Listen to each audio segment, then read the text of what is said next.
as we end on time. And I want to welcome you all to Wealth Building Wednesday. This is our home buyers edition. So specifically today, we're focusing on that group of people that have had challenges making progress from becoming a renter to an owner in our overall movement of closing the wealth gap through our movement, Make Wealth Real. Now, my name is Richard Hardon, and by way of background, I'm probably not that much different than anybody out there. Born, raised Atlanta, Georgia, taught the same things that you were probably taught in school. Go to school, get good grades, get a degree, get a good job with benefits, live happily ever after. And part of living happily ever after was the American dream, right? You got to get a house, a spouse, 2.5 kids, a dog, a white picket fence. But did you notice there was no coursework for any of those things that we were expected to do? Right. And so in our conversation today, it'll be a simple countdown across our 30 minutes. We're going to talk about the 4 places where you can look for your money. Because if you've ever been in that place where you said, I can't buy a house because I don't have enough money, turns out you probably do. It's just been systematically funneled into different places. We're going to talk about 3 numbers, the 3 magic numbers when it comes to this whole home acquisition process that you just need to have in order. But what I found is if you understand the math, numbers don't scare you. I'll talk about 2 ways that we can collaborate together to make sure to put you in the best position to get what you need based on how much work you're willing to do. And we're talking about the one partnership that we formed across state boundaries to make it all happen. Does that sound like a fun use of our 30 minutes? Yes. Now, this process is so in-depth that I could not do it alone. So I'm going to introduce my co-hostess before we even share slides, because it's important to understand perspective. I work with a special group of real estate agents. I take them that next level beyond being a real estate agent to a change agent. How many of you know the difference? Real estate agent will sell you a house, but a change agent will teach you the process, help you find the property, and give you specific strategies and expertise in the process of paying the house off so that you become a home owner, not a property manager for the mortgage company. And I could not be more pleased to introduce my co-host for the evening. She has her own brand, is Educate to Own, out of Milwaukee, Wisconsin, where it's only appropriate to live in the summertime. You should move south to get better weather. Everybody help me welcome Miss Stephanie Stewart. Stephanie, you want to say hello to everybody? Hi, everybody. Thank you for having me. Thank you for the introduction. You've done a fantastic job, and you are definitely, I got to toot your own horn. You are definitely a lot of knowledge center. You like to have fun, and I'm interested in what other information you have to share with us that helps others to reach their goals. Okay, so let's jump in. Let's talk about the 4 challenges up front so that people understand a couple of things. Because here's what I want you to know. I'll put this in the chat because I do want this to be an interactive conversation. If you have had any particular challenge when it comes to that real estate process, what is it? Put it in the chat so that we talk to the right people about what they need. I heard someone, I think it was Malika. Did I say it right? Yes, it's Grace though. Great. Your name is Grace? Yes. Who is Melanin Malika? That's my nickname. Don't come for that. What you want me to call you? Call you Grace? Yes? You said what? What would you like for us to call you? I do like to call address me people. Grace. I don't mind. However you want to be called. Is the worst thing is not to be called by my given name. So there you are. You are Grace. Hey, Debbie, good to see you. So got too much debt, organizing money. I heard someone else speaking about needing help with getting their credit in order. What else? Understanding the process. So here's the reality. 4 things, 4 challenges anybody has in America. And this is where the money is that should have bought you your home already. I want you to put in notes. If you have been renting for 2 to 5 years, you've already invested enough money to buy your own. If you've invested for 5 to 10 years, you've already invested enough money to buy a home and buy an investment property, right? So this isn't a conversation of condemnation. This is all about 2 things, education and empowerment. We're going to teach the things that they didn't teach us in school so that we put ourselves in a position to do better things going forward But the four things when it comes to our money that most people aren't aware of, this is where our money goes. So if you've ever, how many of you have ever been in a position where you knew you couldn't invest because you already checked the check? By the time you got your check, paid your bills, and did everything that you had to take care of, there wasn't enough money left to save. So you had to put off savings until the next check. Was anybody in that case? Right. Yeah. Now, is there anybody that's been in the same position as me where you got to where you paid off all the bills, you had to move some bills over to the next check, that's check behind the check? Yes. Okay. So what I want you to put in your notes up front is not entirely your fault. In America, the way our system is set up, there are four challenges whenever we talk about money that I want you to be aware of that are blocking people from their blessing. And it comes in four forms: taxes, debt, inflation, and big business. And I address taxes up front because in most people's cases, the money that you need got taken out of your check off the top. How many of you got a gross pay and a net pay? Mm-hmm. And the gross makes you, I mean, the net makes you feel gross, right? But the second, here's a reality. Because most people are already living beyond the check because taxes took so much out, we're conditioned to go into debt to buy the things that we need. So not only do we have a mortgage, we want to go to college, we need loans, cars are naturally having notes. People have so much credit on cards that they don't know what real money looks like. And then you put those two things together. And for most people in America, the first 2/3 of their income, first 2/3, mind you, goes to taxes and debt. And the last third gets siphoned out of our pocketbooks through big business, through their ongoing marketing campaigns. And then what they say, you can't beat the high cost of living. We call inflation the silent killer because every dollar we make right now is worth less next year, and partially because of the cost of housing.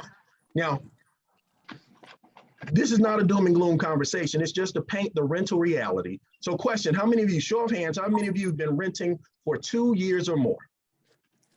2 years or more. Just do me a favor, put into the chat over here, how long you've been renting, how much you've been paying. Because this was a wake up call for me when my mentor pointed out, they said, you know what?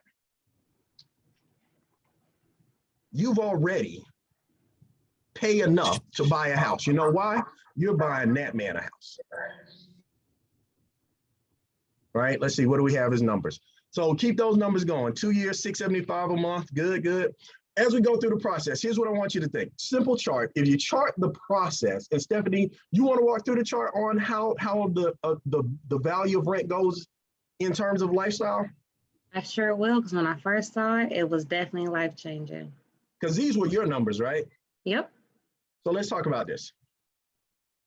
So I know there's a lot of numbers on this chart, but they say what you pay in rent could be equity in your own home. And I think, Steph, your number was $1,600 a month. Yep. So let's highlight that line so that people see where your point of festivity came off. We can make up words. You just get angry enough to say, I'm not going to do this anymore. Mm-hmm. So what I've noticed is that it started off at 6, then it went to 7, then it was 9, and somehow they end up jumping up to a whole 1,600. And I've been renting for I had been before I got my house for about 12 years. So we can round that down to 10. We were looking at, after 5 years, I hit 96. After 10 years, I hit 192. I only bought a house. I paid off my landlord's house and bought him an investment property. And I'm just like, wait a minute. If I would have just known how to do it right, I just realized that I could have had that in my own pocket. And now people say that what we do is we get caught in the rent trap because they say it doesn't cost as much to rent as it does to buy a house. But if you think about all the costs that it takes to come into it, I mean, look at what we got here. Most definitely, security deposits. So I don't know about where you guys live, but where I live, I had to pay my first month's rent, my security deposit, and even the last month's rent. So 16, 16, 16. They do credit checks. You have to have good credit. There's an application fee. They want to make sure you have no evictions. They want to see if you have some referrals. And then not to mention you still have to take off work, hire movers, and or get a U-Haul truck. And I don't know how y'all are about driving the Big Bertha, but it's pretty hard to not scratch it up. But so if you think about those two numbers, it took $5,000 to get in. over the Mhm. course of time, you know that a rental operation is a business. So they have to be making money above and beyond what our rent payment is. We just got to educate ourselves enough to get enough of our money back in our houses so that it can do work from us. And by the way, the three places where your money is, don't get angry at Richard and Stephanie about this conversation, by the way. Taxes, the government has your money, the banks have our money, and the landlord has the money, to the point of the fact of the matter is that in the US, this is not our statistics, it's our Bureau of Housing and Urban Development. They say that homeowners have 40 times the net worth of renters, and about half of that is the value of the home. Because you got to think about it. Every month when we make a rental payment, that just goes to buy equity for someone else. Every month when a homeowner is making their mortgage payment, a lot of it goes to interest, but if you structure it right, a lot goes to the home, and home prices are the only properties that I've seen, the investments that are inflation resistant, meaning when the price of things goes up, the value of homes goes up at the same speed. Am I making sense? Yeah. So let's talk about this, because here's our reality. We do want people to just imagine owning your own home just the way you want it. Like if you take, as a matter of fact, let's take this off the screen. Close your eyes for a minute. Think about the ideal home for you, the ideal home situation. What would it look like? You want that, that winding stairwell that goes to the top, that splits off to the end so the kids can go over there and you can go over here? I mean, Right. and it's possible. It's one of those things. One of the best things about the real estate industry is they make these houses for somebody. You got to open the eyes. Wait a minute. Open your eyes. I'm sorry. Open your eyes. Look at these though. Because real talk, my kitchen is about to look just like this, except we got gray cabinets coming in on the bottom. Yeah. So as you think through the process of home ownership and emotionally attach yourself to the thing that you want, this is something else to put in your note. Focus on what you want and why you want it more than how, and the how will show up. As a matter of fact, we just walked into one of those blessings where right now, because of what you wanted and why you wanted it, someone invited you, you showed up in the right place at the right time to get what you want. But now that we've talked about the 4 challenges that people have when it comes to keeping money in their households and in their lives, we got to talk about the 3 numbers that it takes to get into a property. And the blessing in this is we have a combination of education and expertise. Write this in your notes. You don't have to be the expert. You just have to know enough to have the right experts in your corner to work on credit score, debt to income ratio, and down payment. Those are the big 3 when it comes to buying a house. Now, how many of you can admit that you've had challenges in these areas? Man, listen, let me tell you. Credit was one of those things where I was in college, was finishing my degree, had not had one education hour in personal finance, and found my way into credit trouble at an early age. I was 19 years old, and a company called Discover Card discovered me on the campus of Duke University. I was walking across to the student center. They were giving out mugs and bags and plastic validation of my adulthood. I only had a $1,000 limit, but somehow I managed to owe them $1,125. Can anybody relate to just being young and dumb, not knowing what you're doing? Yeah.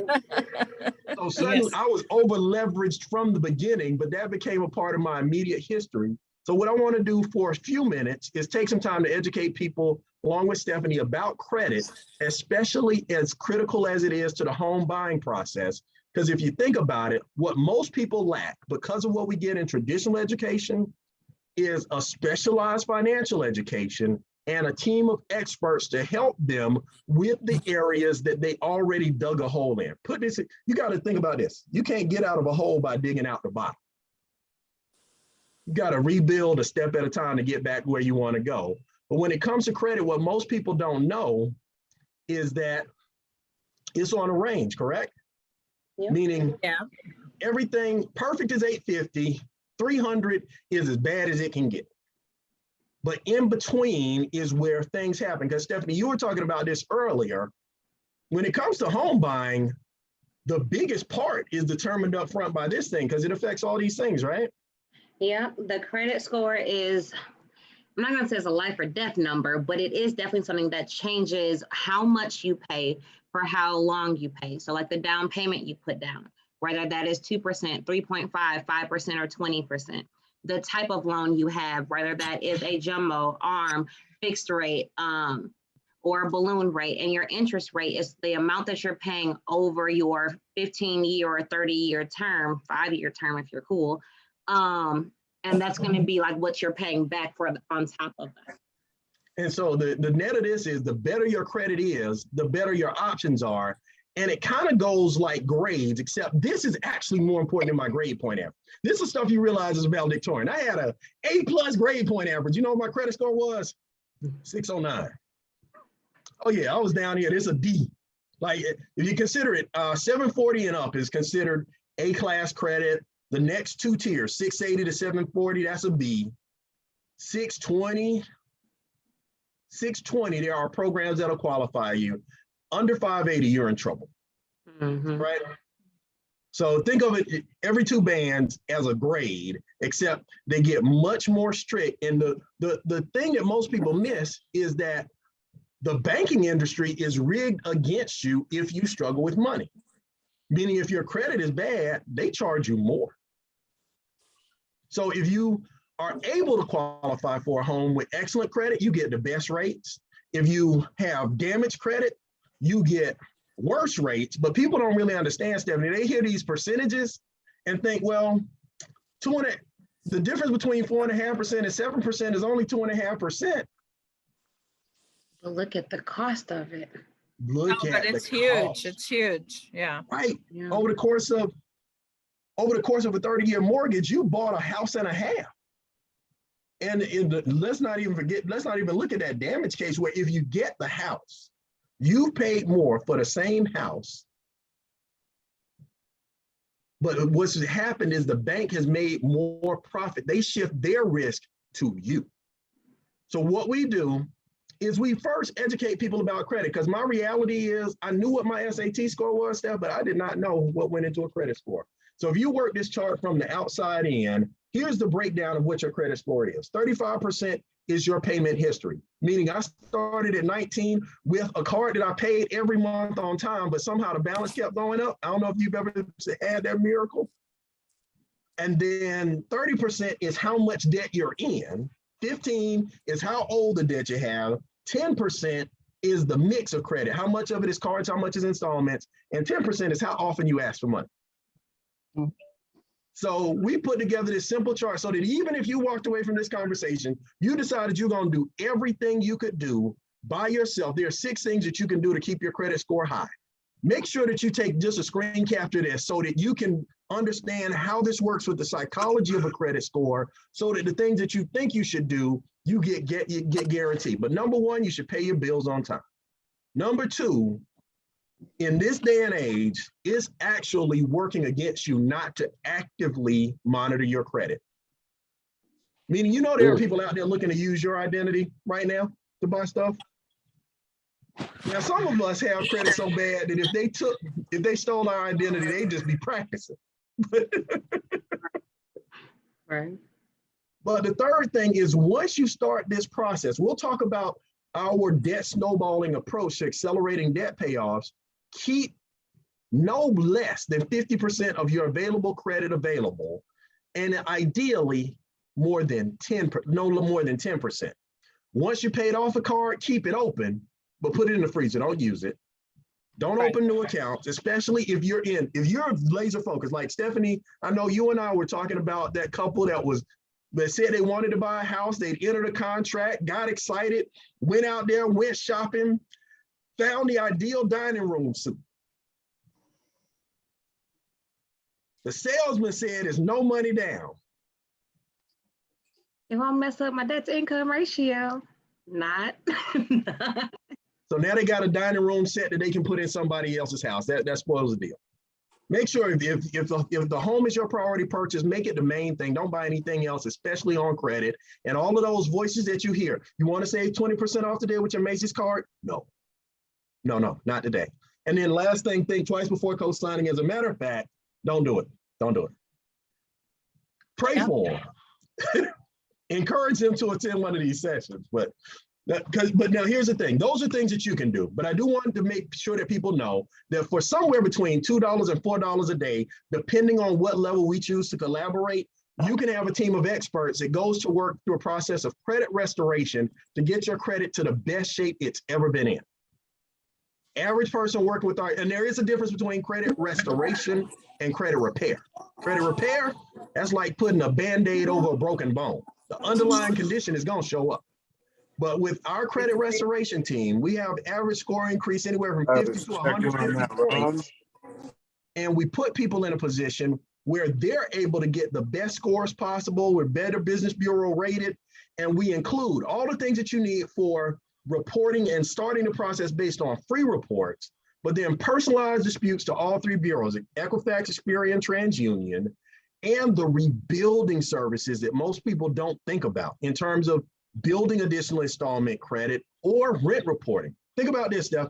Average person renting the biggest bill in their house, they don't get credit for on their credit report. How many of you, when you're renting, you pay your rent first? And the rent's the biggest bill in the house. But you know there's no credit for that on a report unless you have a service like ours. Last customer, I was working with Rhonda Brockington. She was able to increase her credit score 62 points by having her rent added to her reporting. It's a part of our service, it's included. And then the other aspect, for those people that are dead serious about being focused, my favorite add-on to our service for $19.95 a month, they also have smart credit where you can do all the reporting. They tell you what the team is gonna do for you, but what you can do. But rather than describe it, let me talk to you about people that have used our system and our service. You know what? There's some people here. I don't have to show the pictures. If you've been working with our credit restoration team, let us know what the process was like for you, what they were able to do for you. I'm scanning through to see who I see on the Zoom. I know for me personally, my credit's in the best shape of my life. I was at one point a 609. That's my lowest scoring credit. Right now, I sit at an 817. Now, there was a time I didn't think that dark-skinned people could have an 800 credit score, but here I am showing out. Now, is there anybody else who wants to talk about their work with our team of experts? I can do that. Here we go. Hey, Bruce. Well, I started out with a 666. I'm up to a 708. I'm applying for an investment loan. Mr. Mario is working with me personally to get that situated with a CPA that is also a veteran. So with all these experts in the backyard of this here company, I'm looking at my first duplex purchase. Awesome. And income property is our favorite thing. I mean, think about this. So, and that was them doing the work. And then Mario, that Bruce referred to, he's actually the president of our partner in our U.S. Home Exchange real estate program that we're going to talk about here briefly. And I see I'm still going too slow, Steph. So let's jump to our next number, because credit score, that's the first number. It gets you in the door. Second number, debt to income ratio. Debt to income ratio is simply calculated. Now, this is the thing that trips most people up in underwriting, yes? Yeah. And it's your monthly expenses divided by your gross income. That provides a percentage. Simple example we have over here, person has car payment, student loans, credit card, adds up to $2,200 with the mortgage they want to add. Richard, they don't see none of that. They're not seeing any of it. What do they see? Me. Just, oh, you're spotlit by yourself? Yeah. Let's Now see. you I go. see it. There we go. Go ahead. I see it. All right, so $60,000 a month, that nets out to $5,000 in income. You take debt divided by income, 2,200 divided by 5,000, it gives you 44%. What's the rule on this, Stephanie? 44% is too high. Too high. I mean, even if you think about it, it's stressful. If you knew you were getting paid Friday, but 44% of your check was owed to someone else, it would be hard to live on that, yes? Ideally, we want to have our debt to income ratio below 20%. Here's the reality most people don't think of. Both credit score and debt to income ratio can be improved. What do? Lower the top number, increase the bottom number. That makes better debt to income ratio. So we have a system through our debt elimination program to help people pay their debts off in record time. But also we have ways of helping people increase their take-home pay. So that now that same debt, once those other loans are paid off and all you have is the mortgage, we add just $500 a month, right? $6,000 a year. to 5,500, 1,000 divided by 5,500, that's 18%. That's breathing easy. Does that make sense? Yes. But you don't have to do it alone. When we talk about our debt elimination plan, it's customized to you to take what you pay and the amount that you owe and put together a plan that works in your favor versus the creditor's favor. Here's how it goes. In this particular case, this family owed $209,000. They were paying $3,185 a month either way. It's the same money. With the creditor's plan, they'd be in debt for 29 more years. Using our Equity Max Debt Elimination Plan, they'd be debt-free in 7 years, 11 months and pay only $73,000 in interest, saving them 21 years and 1 month in debt prison. Does that make sense? Yes. Yes. I'm not just talking about this from a theoretical point of view. I've experienced it, but I also have partners on the line who have had the opportunity to work with our debt elimination specialist. Morgan, are you in a position to share what our debt elimination team was able to do for you? And Stephanie, you're also a product of the product, yes? Yes. Quickly share the difference, your delta, how much time, how much money.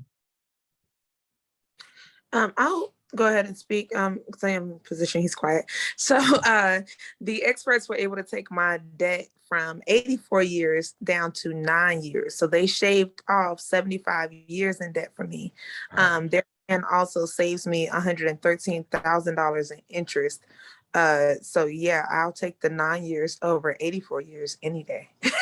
Absolutely. And then, I mean, and that's got to be hundreds of $1,000s in interest, yes? Yeah, it's $113,000 in interest that they're saving me. Yep. And then Stephanie? Yes. So with me, I was very, very happy. I was one of those people who will buy 10 pairs of shoes, but the 12 still look different. So the way my credit cards are set up, I know that I needed some kind of experts to be able to help. So when I was able to start the system, they were able to shave off $36,000 in interest, shave off my debt by 17 years. So now if I don't buy no more shoes, I will be debt free within the next 2.5 years, which is drastic because now those 17 years that I had can now go back into my daughter, can go back into my investments, can go back into everything that I want them to go into versus Capital One, Credit One, American Express, Credit One. I mean, I'm not publicity in them, but you know, the list goes on and on where the money's now in my pocket. Yep. So that's the first thing. Number one, we knock down the number on the top. Number two, we increase the number on the bottom through income. Now, here's a note. Fastest way to increase what we have is take home pay, lower our bills and lower our taxes. With our bill shredder program, we've got negotiators that'll go out and negotiate savings on the bills you already have. Right now, they're saving me $800 this year on my cable bill, another $237 on my phone bill. And so far, we've saved another $300. Our alarm system was 56, went down to 15 after the bill shredder team went to work. And then the last thing is reducing the taxes that come out of our checks up front. I won't talk about the specifics or the laws that dictate this process, but understand for the average person in America, 80% of people are overpaying their taxes every paycheck. Two of my partners here, one was saved an extra $455 that they got back from the government towards their down payment. Another $861 from my other partner. In my case, they saved me $1,272 per month that we were able to use for our investment strategy, getting our money back from the big three. Does that make sense? Now, this last part, Stephanie, I don't know if we have time to do it justice because that's a third number, but I think it's the number that most people struggle on. Are you guys willing to be okay with us for an extra 5 minutes or so just to make sure that people really understand the amount of money that you need for a down payment kind of depends on who you are, where you're buying, and what you want to buy, correct? Yes. Yes. Okay. Now, simple statement of this map, this year, this is 2021 statistics from HUD, $340,000 is the average price in the US. Obviously, where I live down here in Georgia, it's a little bit cheaper than over in California, but you get the picture. So Stephanie, if somebody looked at the graph and said, well, what do I need to be able to bring to the table? So on the graph, you have $65,000 on our house. Everybody pays earnest money. Earnest money is going to be 1% of the purchase price. So of 65, that's 650.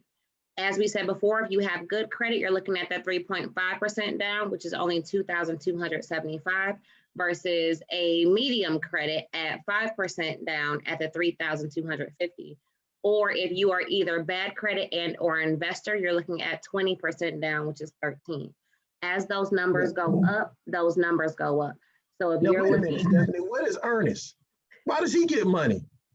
earnest money is going to be kind of like your security deposit, how it will be like converted in a rental. It's money that comes off of your down payment saying, yes, I want to purchase this property and I'm serious. If for whatever reason the transaction doesn't go through, you do have the ability to get this money back. If you, or it goes towards your closing costs. If for whatever reason you decide, I'm going to just start putting in offers and not really care, then you have the chance of losing it. But earnest money is like a security deposit for your home purchase. So earnest means you're serious. Yes. Earnest is that I'm serious money and I'm putting money on it. So this 1,000 gets taken off of the 3,500 that a person might need. So they put 1,000 down, but that's a part of this $3,500 down payment. So whatever you put in earnest, you subtract from the number down. But I know there's somebody on this line looking at it saying, I don't care how much of a raise you get me for my job. I don't know how long it's going to take me to put together $5,000 for my down payment. Is that right? Mm-hmm. So here's our reality. We do have ways of helping people earn additional income. We definitely don't have time to go into that in this conversation for people that want to know more. So, but let's recap what we've talked about so far so that people understand that our partnership with MWR Financial, again, that's Make Wealth Real Financial, especially when it comes to real estate, puts us in the ultimate position to be able to buy, sell, flip, or invest in real estate. So if that's a part of your goal, make sure to ask the person that invited you for information about upcoming events, including this event, because we provide everything you need to lower your taxes, lower your expenses, lower your debts, lower your interest rates, but at the same time, increase your cash flow, increase your credit scores, and increase your income so that you have money to increase your investments. And that's how we win. And let's make this a net out, because there are two ways that you can collaborate with us in business. There's a business buyer level is $2 a day, basically, to have access to our team of experts to help you restore your credit, increase your equity, lower the debt to income ratio, all the benefits that we talked about during this conversation.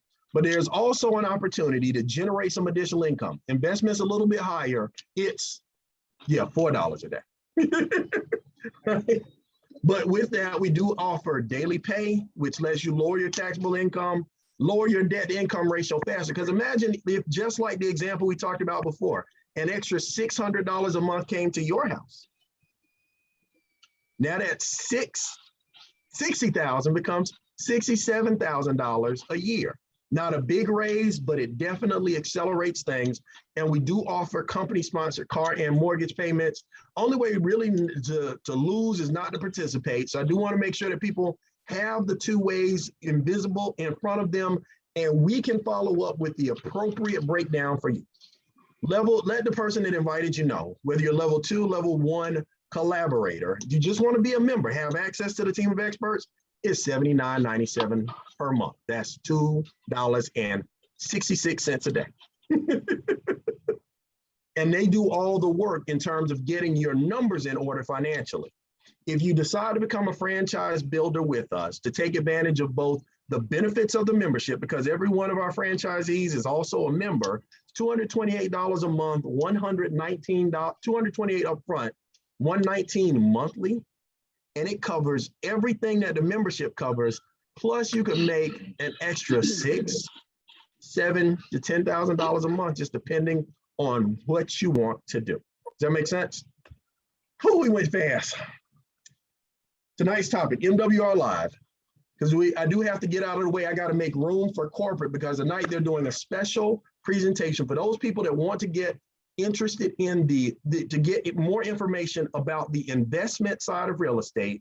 Starting right now on MWR Live, you have Mario Henry. He's the president of our partnership with the U.S. Home Exchange. He's going to be talking today about becoming a capital contributor. That's a process that allows us to invest in properties, earn money on the conversion of the property, so no less than 20% average, but also a percentage of equity. That's starting right now. Let me flash up the URL again. It is going to be on mwrlive.com. That'll actually take you to the Make Wealth Real financial page. Let me back up a second. mwrfinanciallive.com. That's mwrfinanciallive.com. They are getting started right now. So I'm going to log over, make sure that I learn more, because it's all about not just what you know, but what you do with what you know. Because if you write out the word learn, L-E-A-R-N, if you learn and apply, then you can take off the L. Let's keep learning, everybody. Hey, Richard. Hey, Richard. Yes, ma'am. There's a question. I saw someone with their hand up. I just wanted you Okay. to know there was a question in the, Oh. it looks like. Okay, let's see. Let me end the recording, but I will